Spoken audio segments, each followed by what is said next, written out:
কুড়িগ্রামের রাজারহাট উপজেলার বাদিয়ারছড়া গ্রামের রেজাউল ইসলাম ২৫ বছর আগে নিখোঁজ হওয়া রেজাউল ইসলাম ফিরে এসেছেন নিজের ভিটেমাটিতে। ভারতে পাচারের পর দীর্ঘ দাসত্ব আর বন্দিদশা পেরিয়ে তার এই প্রত্যাবর্তনে আবেগে ভাসছে পুরো গ্রাম। প্রায় আড়াই দশক আগে হঠাৎ করেই নিখোঁজ হন রাজারহাট উপজেলার কুদ্দুস মিয়ার ছেলে রেজাউল। অনেক খোঁজাখুঁজির পরও তার সন্ধান মেলেনি। পরিবার একসময় আশা ছেড়েই দিয়েছিল, কিন্তু চলতি মাসের ১৩ ফেব্রুয়ারি ভারতের সীমান্ত পেরিয়ে দেশে ফেরত আসে রেজাউল। ছোটবেলায় খেলা খেলে ছোট থাকতে তখন আমার বাড়িতে আগুন লাগিয়ে দেয়। তারপরে আমার বোন মারা যায়। তারপরে ওই মা আমার পাগলি হয়ে গেল, বাড়িতে আর থাকা হলো না। দ্বিতীয় আমার বাবা শাদি করেছে, আমার ভাগিয়ে দিল। আমি ভারত চলে গেলাম। ভারতে যেয়ে ট্রাক্টর দিয়ে চলে গেছি, ভারত বর্ডার পার হয়েছি। যা আমি ভিক্ষা করে লেখাপড়া করছিলাম। ওরা আমাকে জন্মস্থান পেয়েছি। আমার বাপের তুমি কোথায় জন্মিয়েছো, কোনটায় ঘর বাড়ি? আমি বাংলাদেশে জন্মিয়েছি। ওই তাহলে স্কুল থেকে বাইর হও, স্কুল থেকে বাইরে করে দেয়। তার আমি দীর্ঘদিন ধরে ভিক্ষা করি, 22 বছর থেকে ভিক্ষা করি। সেই ভিক্ষা করার টাকা নিয়ে আমি মাস্টারকে রেখে দিই, আরও অন্যান্য লোককে রেখে দিছি।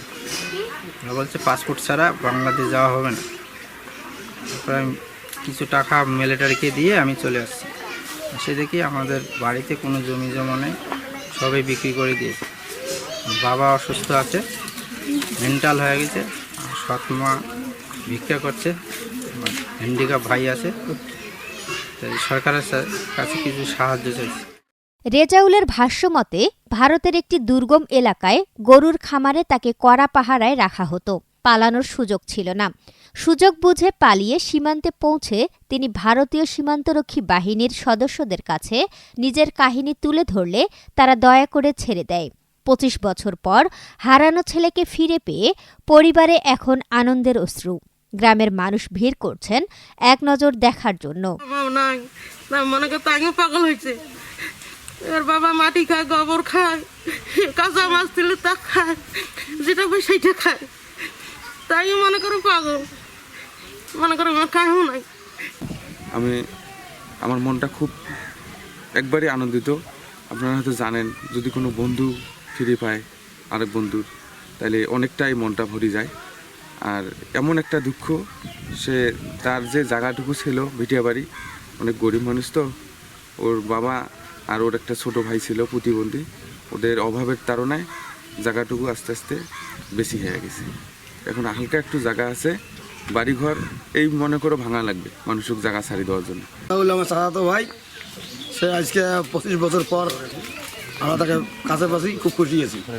আমি শুনছি যে আমাদের চাকরির পাশে ইউনিয়নের 3 নং ওয়ার্ড বাদিয়ারছড়া স্কুলের পাশেই এটা ছেলে 10 বছর বয়সে, আজ থেকে 25 বছর আগে সে ট্রাকে করে ইন্ডিয়াতে যায় এবং গত কয়েকদিন আগে ফেরত আসে। তো তার জন্ম নিবন্ধন সহ আমাদের ইউনিয়ন পরিষদ থেকে যতটুকু সহযোগিতা করা দরকার আমরা আমাদের সাধ্যমতো চেষ্টা করি। রেজাউলের ফিরে আসা শুধু একটি পরিবারের পুনর্মিলন নয়, এটি মানব পাচারের নির্মম বাস্তবতার একটি উদাহরণ।